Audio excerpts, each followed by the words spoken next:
10,000 taon ang nakalipas sa pagtatapos ng Ice Age, isang makina ang dumating sa Earth mula sa kalawakan upang baguhin ang sangkatauhan sa mga mutant. Tinipon ng mandirigma na tinatawag na Nichdane ang lahat ng mga sinaunang tribo at sama-sama nilang inilibing ang makina sa ilalim ng lupa. Pagkatapos, ang mga apo-apuhan ni Nichdane ay bumuo ng kautusan sa silangang Europa upang panatilihing buhay ang kaalaman tungkol sa makina sa mga alamat at sagradong aklat ng mga chronicles. Gayunpaman, sa taong 2707, nakalimutan na ng mga tao ang tungkol sa makina at ang mga likas na yaman ng Earth ay naubos na. Ang mundo ay kontrolado na ngayon ng 4 na korporasyon na patuloy na nakikipagdigma sa isa't isa upang makontrol ang natitirang mga likas yaman. Sa Europe, ang korporasyon ng Bauhaus ay naghahanda para sa isa pang digmaan laban sa korporasyon ng Capital. Hindi alam na sila ay naglalaban sa lugar kung saan inilibing ang makina. Inutusan ng commander ng Bauhaus na si Steiner ang mga tauhan na ipagpatuloy ang pagbomba sa kalaban gamit ang kanyan habang pinapaalalahanan ng commander ng Capital na si Nathan ang kanyang koponan na maging matapang at huwag sumuko. Gayunpaman, masyado nang pinanghihinaan ng Capital dahil nawalan na sila ng napakaraming sundalo at masyadong maliit ang kanilang pag-asa. Kinuha ni Sargento Mitch ang name tag ng bawat nasawing tao, determinadong parangalan ang kanilang alaala. Sa sandaling iyon ang Bauhaus ay nagpadala ng mga tangke, kaya ang Capital ay nagpaputok pabalik gamit ang malaking kanyan. Nagsimula ang isa pang labanan at ang resulta ng malaking pagsabog ay nagpapakita ng lugar kung saan nakalibing ang makina at nagkaroon pa ng bitak ang takip, ngunit walang nakapansin. Ang Bauhaus ay tumugon sa pamamagitan ng mga granada at nakalalason na gas na mabilis na kumalat sa pinagtataguan ng mga Capital, na agad na pumatay sa lahat ng mga sundalo na hindi nakapagsuot kaagad ng maskara. Pagkatapos ay pumasok ang mga sundalo ng Bauhaus sa pinagtataguan ng Capital, pinapatay ang bawat sundalong nakikita. Halos mapatay din si Mitch, ngunit nailigtas siya ni Nathan sa huling segundo sa pamamagitan ng pagbaril sa umaatake. Hindi sila sumuko at agad na nagsimulang lumaban. Naganap ang isa pang malaking pagsabog at ang bubong ng kuweba na kinaroroonan ng makina ay tuluyan ng gumuho. Isang kakaibang nilalang ang gumapang palabas sa resultang butas at tumakbo sa pinakamalapit na sundalo para itumba siya. Sa lalong madaling panahon ay nagsimulang gumapang palabas ng butas ang mas maraming mutant at umatake sa mga pinagtataguan ng Capital, na itinumba ang karamihan sa mga sundalo sa ilang segundo lamang. Nang sumulong ang Bauhaus sa lugar na iyon, nagulat sila nang makita ang mga patay na katawan, at sinamantala ng mga mutant ang kanilang pagkagambala upang salakayin din sila. Samantala, si Nathan at Mitch ay palihim na pumuslit upang mabuhay. Hindi nila nakita ang mga mutant, kaya nang makita nila ang mga katawan ng mga kasama, inakala nila na ang Bauhaus ang gumawa nito. Sa kalaunan, nakatagpo ni Nathan si Steiner at sinisi nila ang isa't isa sa kasalukuyang sitwasyon, kaya't naganap ang labanan ng kutsilyo. Halos hindi na sila makagalaw bago sila napalibutan ng mga sundalo mula sa magkabilang panig. Ang mga mutant ay patuloy na lumalabas sa butas at ginagamit ang mga kamay na parang espada para patayin ang bawat sundalo na nakikita nila. Sa wakas ay napansin ang mga halimaw, nagkasundo sina Nathan at Steiner na magtulungan at ang parehong hukbo ay nagpaputok laban sa mga nilalang. Sa labanan, si Jesus ay nasugatan ng husto. Mabuti na lang at may dumating na evacuation plane, kaya kumuha si Nathan ng machine gun at tumakbo para gambalain ang mga mutant habang ligtas na umaatras ang mga nakaligtas. Nagawa ni Mitch na buhatin si Jesus sa eroplano at takot na pinanood kung paano naubusan ng bala si Nathan at pinalibutan ng mga halimaw. Maya-maya, ang balita tungkol sa paglabas ng mga mutant ay umabot sa Order of Nichdane. Ang pinunong si Brother Samuel at ang tahimik na madre na nagngangalang Severian ay pumunta sa lihim na silid ng monasteryo upang suriin ang Chronicles of Mutants, umaasang malalaman nila kung paano sirain ang makina. Sinasabi sa libro na ang mga mutant ay nagdadala ng mga nasugatan at undead na mga tao sa makina upang gawin silang mga halimaw, at walang hukbo sa mundo ang makakatalo sa kanila dahil napakalakas nila. Gayunpaman, hinulaan din sa libro na mayroong isang napili na magagawang sirain ang makina.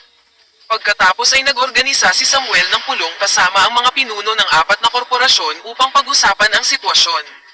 Sinakop ng mga mutant ang marami sa malalaking lungsod kaya iminungkahi nilang ilikas ang sangkatauhan sa Mars, ngunit iginiit ni Samuel na wala silang sapat na mga sasakyang pangkalawakan para sa lahat. Sigurado rin siya na sapat ang talino ng mga mutant para sundan sila. Sa palagay ni Samuel, Ang mas mahusay na plano ay magpadala ng koponan sa kuweba at sirain ang makina, ngunit ang mga pinuno ng korporasyon ay patuloy na nagtatalo at hindi magkasundo sa isang desisyon. Sa ilalim ng hindi mapigilang pag-atake ng mutant, ang buhay sa mga lungsod ay lalong lumulubha araw-araw at di nagtagal ay nagsimula ang paglikas. Gayunpaman, imposibleng may sakay ang lahat tulad ng sinabi ni Samuel. Pinapatay ng mga halimaw ang sinumang sundalo na nagsisikap na protektahan ang mga tao at nahahati ang mga pamilya kapag wala silang sapat na evacuation ticket para sa lahat. Sa isang punto, ang mga pagsabog na dapat umabot sa mga halimaw ay nagpabagsak din sa evacuation ship, namatay ang bawat sibilyan sa loob at ang mga halimaw na nabangga nito sa proseso. Sa pribado, sinabi ng isa sa mga pinuno kay Samuel na hindi siya maaaring lumipad sa Mars dahil sa kanyang mahinang kalusugan ngunit determinado pa rin siyang tumulong. Ibinigay niya kay Samuel ang kanyang ship at mga evacuation ticket upang makapanghikayat ng mga voluntaryo para sa misyon sa pamamagitan ng pangakong makakasakay ang kanilang pamilya. Pagkaalis ni Samuel dala ang mga papeles, pinalibutan ng mga mutant ang pinuno at mabilis itong pinatay. Samantala, bumisita si Mitch sa pamilya ni Nathan para ipaalam ang masamang balita. Bilang resulta, ang asawa ni Nathan ay nagkaroon ng breakdown, hindi alam kung paano poprotektahan ang kanyang anak dahil hindi sila pinili para sa paglikas. Kinomfort siya ni Mitch sa abot ng makakaya, ngunit pakiramdam niya ay wala siyang silbi. Sa gabi, pumunta si Mitch sa bar at isinawsaw ang name tag ng kanyang mga kasamahan sa alak habang siya ay lasing. Sa sandaling iyon ay nilapitan siya ni Samuel na humiling kay Mitch na sumali sa misyon. Noong una, tumanggi si Mitch, ngunit nagbago ang isip niya nang ialok sa kanya ni Samuel ang mga tiket. Kinabukasan, ang asawa ni Nathan ay naghahanda ng ilang lason habang iniisip niyang tapusin ang lahat para sa kanyang sarili at sa kanyang anak upang maiwasang maging biktima ng mga mutant. Gayunpaman, dumating si Mitch sa tamang oras at ibinigay ang mga tiket para sa evacuation. Maya-maya, tinipon ni Samuel ang maliit na pangkat ng malalakas na mandirigma na sumang-ayon na sumali sa misyon upang talakayin ang plano. Kinakailangan nilang dumaan sa mahabang underground tunnel at magtanim sa gitna ng espesyal na bomba na kailangan i-activate gamit ang susi na dapat ay nasa makina, ngunit hindi sila sigurado. Iniisip ni Samuel na ang napili na sinabi sa libro ay nasa koponan at lulutasin ang isyu pagdating ng panahon. Pagkatapos ay dinala ni Steiner ang grupo sa isang selda kung saan ikinulong ng militar ang isang mutant upang turuan ng iba kung paano ito patayin. Ipinakita ni Severian ang kanyang mahusay na mga kasanayan upang patayin ang mutant habang sinasabi ni Steiner ang listahan ng mga paraan upang patayin ang mutant, isang phosphorus bomb, putok ng baril, o isang espada na nakatutok sa kahinaan nila. Habang namamatay ang mutant sa demonstrasyon, naisip ni Mitch na nakita niyang naging tao ang nilalang sa isang segundo bago ito tuluyang namatay. Pagkatapos, tinipon ng koponan ang mga sandata at suklay at naghanda para umalis. Bago sumakay sa sasakyang panghimpapawid, binigyan sila ng hanay ng mga sagradong espada. Ang sasakyang panghimpapawid ay nanginginig ng husto ngunit nagawang makalipad ng ligtas. Sa panahon ng paglipad, ang koponan ay nagbahagi ng kwento tungkol sa kanilang mga mahal sa buhay na binigyan nila ng mga tiket. Bigla nilang napansin ang sasakyang panghimpapawid ng mga sibilyan na paparating sa kanila, kaya sinubukan nilang makipag-ugnayan sa kanila upang sabihan silang baguhin ang direksyon, ngunit walang sagot. Lumalabas na na-hijack ng mga mutant ang sinasakyan ng mga sibilyan, kaya pinaputukan sila ng grupo ni Samuel. Matapos ang ilang nabigong pagpapaputok ay nawala sa paningin nila ang sasakyan ng kaaway sa ulap, at biglang tinamaan ang kanilang sasakyan ng malaking pagsabog. Ang sasakyang panghimpapawid ay nasusunog at ang koponan ay napilitang tumakbo sa escape pod, na na-stop at hindi maalis. Malubhang nasugatan ng piloto at ginamit ang manual lever sa kanyang huling hininga, na nagpapahintulot sa escape pod na tuluyang maalis. Ang parachute ay pinakawalan para sa paglapag, ngunit ang escape pod ay masyadong mabigat at ang parachute ay madaling nasira. Nagsimulang bumagsak ang escape pod sa napakadelikadong bilis at nagtatalo ang koponan kung kailan bubuksan ang backup, ngunit biglang bumagsak ang capsule sa isang gusali. Pagkatapos lumusot, binuksan ng koponan ang extrang parachute at ang escape ay lumapag sa malawak na lupain. Ligtas ang lahat maliban sa kapitan, na nasaksak ng malaking piraso ng shrapnel at hindi na mailigtas. Binigyan siya ni Mitch ng granada at habang papalayo ang grupo, narinig nila ang pagsabog na ikinamatay ng kapitan. Makalipas ang ilang sandali, Tumawid ang koponan sa isang lungsod na inookupa ng mga mutant, kaya maingat silang gumagalaw hanggat maaari. Gayunpaman, napansin ni Mitch na hindi maganda ang paraan ng paglikas dahil humihingi ng malaking halaga ng pera ang dalawang sundalo upang pasakayin ang mga tao at sinasaktan ang mga nagrereklamo. Galit na galit, sumulong si Mitch sa gitna ng maraming tao upang harapin ang mga sundalo, at nang tumanggi silang makipagtulungan, pinatay niya ang isa sa kanila.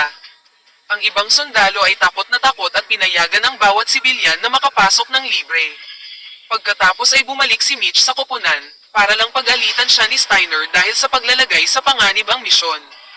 Sa pagsunod sa mapa mula sa aklat, nagpatuloy ang grupo at sa gabi ay nakarating sila sa abandonadong simbahan. Ayon sa Chronicles, may mga lihim na lagusan sa ilalim na maaaring magdala sa kanila sa makina. Pumasok sila sa simbahan sa pamamagitan ng pagbaba sa bubong gamit ang ilang lubid at kinilabutan sa mga relihiyosong estatwa, idagdag pa ang libu-libong buto sa bawat sulok. Sa pagsunod sa Chronicles, tumawid sila sa mga catacomb at kalaunan ay natagpuan ang Lost City of the Ancients. Ayon sa libro, dadalhin sila ng elevator shaft sa mga tunnel, ibig sabihin ngayon ay kailangan nilang bumaba ng 60 palapag gamit ang lubid. Naglagay muna si Kim Woo ng suporta sa itaas upang magbigay ng takip mula sa elevator cabin, pagkatapos ay sinikure ng koponan ang lubid at sinimulan ang pagbaba. Maingat na gumagalaw, naabot nila ang distansya na binanggit sa aklat, gayunpaman, wala silang makitang pasukan. Nagpasya si Samuel na tingnan ang Chronicles at masyado siyang abala kaya dumulas siya at nahulog. Sinubukan siyang iligtas ni Mitch, gayunpaman, naputol ang kadena at nahulog si Samuel. Sa kabutihang palad, hindi malayo ang binagsakan niya kaya ligtas si Samuel, ngunit may toneladang mutant na naghihintay para sa kanila. Bumaba si Mitch upang protektahan si Samuel gamit ang bala, at isinara ang pinto ng elevator upang magkaroon ng oras. Narinig ni Steiner ang ingay at naghagis ng granada, na nasalo ni Severian sa oras at itinapon sa butas sa ibaba para hindi masaktan si Samuel. Ang ingay ay nagdulot ng paglabas ng mas maraming mutant at sumama ang iba pang grupo kay Samuel, nagsimula ang matinding na labanan. Nilabanan nila ang maraming mutant hanggat kaya nila, ngunit malinaw na matatalo sila kaya sinubukan ng koponan na tumakbo sa susunod na kwarto. Agad silang hinabol ng mga mutant at na-corner. Sa itaas, galit na pinaputok ni Kim Woo ang kanyang machine gun, pinapatay ang maraming mutant hanggat maaari hanggang sa naubos ang kanyang bala. Pagkatapos ay umakyat ang mga mutant sa elevator upang salakayin siya, kaya nagpaputok si Kim Woo at naputol ang lubid, na naging sanhi ng pagbagsak ng cabin. Nagsimulang makipaglaban si Kim gamit ang espada ngunit bigla niyang ginamit ang kanyang baril hanggang sa nakuha niya ang braso ng kutsilyo ng mutant at napatay ito gamit ang paa nito. Sa ibaba, ang koponan ay handa nang bumaba sa pamamagitan ng pakikipaglaban gamit ang kanilang mga espada, ngunit sa sandaling ito ay bumagsak ang cabin sa pulutong ng mutant. Isa pang pagsabog ang nangyari ngunit hindi pa namatay ang lahat ng mutant. Naghanda ang koponan upang magpatuloy sa pakikipaglaban hanggang sa lumabas ang kamay ni Kim mula sa mga durog na bato at ini-activate ang granada, na pumatay sa lahat ng natitirang mutant at pati na rin kay Kim.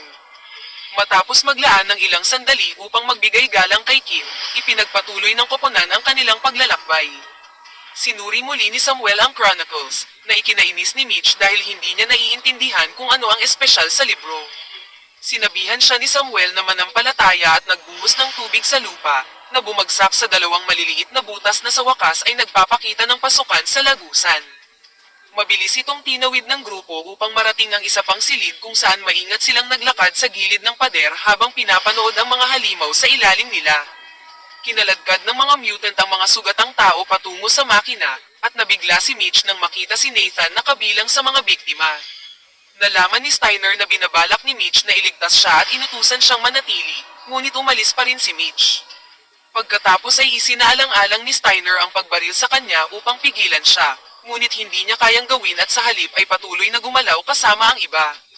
Bumaba si Mitch at umikot para barilin ang stalactite, na pumatay sa mutant na humihila sa napakahina at duguan na si Nathan. Pagkatapos ay muling nagkasama ang magkaibigan at dinala ni Mitch si Nathan sa ligtas na lugar. Nagtanong si Nathan tungkol sa kanyang pamilya, kaya sinabi ni Mitch sa kanya na nasa Mars sila. Ngayong alam niyang maayos na ang asawa at anak, maaari na siyang mamatay ng payapa, kaya sinabi niya kay Mitch na iwan siya at tapusin ang misyon. Sa wakas ay tinanggap na ang kanyang kaibigan ay nasa matinding sakit, nagpa siya si Mitch na alisin siya sa kanyang paghihirap. Samantala, ang natitirang bahagi ng koponan ay nakarating sa makitid na tulay, na dapat nilang tawirin ng tahimik hanggat maaari upang maiwasang maalerto ang mga mutant sa ilalim. Biglang bumagsak ang isang maliit na bato at nang lumingon ang lahat para tingnan, nadulas at nahulog si Steiner, na halos hindi makahawak sa huling segundo. Ang kanyang pagsigaw ay nagbigay ng kanilang presensya sa mga mutant. Si Steiner ang may dala ng bomba, kaya maingat na sumabit si Severian sa gilid upang kunin ito mula sa kanya bago bumagsak si Steiner sa ilalim, kung saan siya ay inatake ng mga mutant. Habang nagpapaputok si Steiner at nagsisikap na ipagtanggol ang sarili, naisip ni Samuel na dapat nila siyang iwanan at ipagpatuloy ang misyon, ngunit ang iba ay tumanggi at tumalon upang tulungan siya. Nagsimula ang matinding labanan habang buong lakas na nakikipaglaban ang koponan sa mga halimaw, ngunit masyadong marami ang mutant at imposibleng labanan ang napakalaking hukbo. Ang bawat miyembro ng pangkat ay nasugatan ng husto, at nakalulungkot na namatay si Samuel. Isang pagsabog ang ikinamatay din ng isa sa kanila. Pagkatapos ay kinaladkad ng mga mutant ang lahat ng mga katawan sa makina. Makalipas ang ilang minuto, dumating si Mitch at nalungkot nang makita ang dog tag ni Jesus. Bigla siyang inatake ng mutant, na mabilis niyang pinatay salamat sa babala mula kay Severian. Nakapagtago ang madre at ang babalang iyon ang unang beses na nagsalita siya sa loob ng maraming taon. Pagkatapos niyang ibahagi ang nangyari, kinuha ni Mitch ang anumang piraso ng libro na mahahanap at hiniling sa kanya na basahin ito para malaman nila kung saan ang susunod na pupuntahan, ngunit hindi ito mabasa ni Severian, nananalig lang siya rito. Naiinis, nagpa siya si Mitch na pumunta pa rin sa gitna ng kuweba at gumawa ng paraan.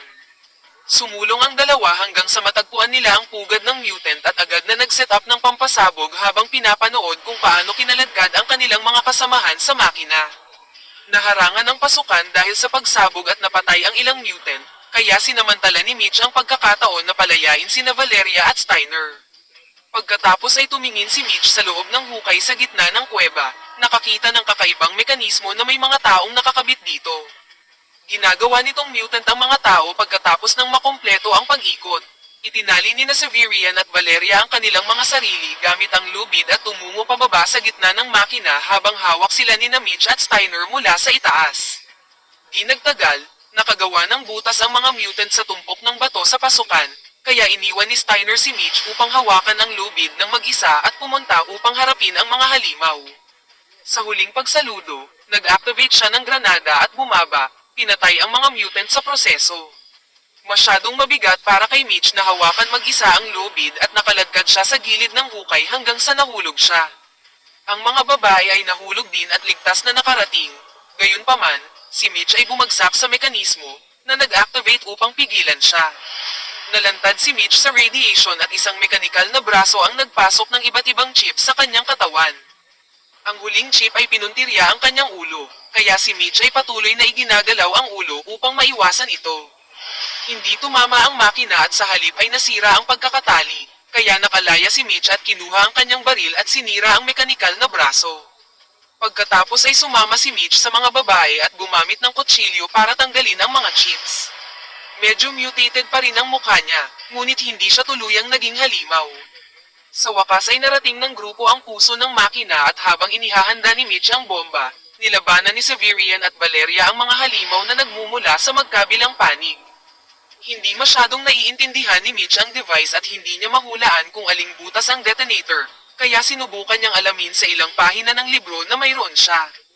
Ilang halimaw pa ang hinarap ni Severian ngunit natigilan siya nang makita niyang lumapit sa kanya ang mutated na si Samuel. Gayunpaman, mabilis siyang kumilos nang salakayin siya ni Samuel at napilitan ang sarili na labanan siya. Sa kabilang dulo, pinatay ni Valeria ang isa pang mutant ngunit nahulog sa proseso, kaya naputol sa dalawa ang kanyang katawan ng umiikot na aparato. Si Mitch ang pumalit sa kanyang pwesto at nilabanan ng iba pang mga halimaw habang pinapayuhan si Severian na patayin si Samuel, ngunit hindi niya magawang gawin iyon sa mahal na tagapagturo at sinaksak siya ni Samuel bago siya itinulak. Pagkatapos, nagsimulang maglaban sina Samuel at Mitch.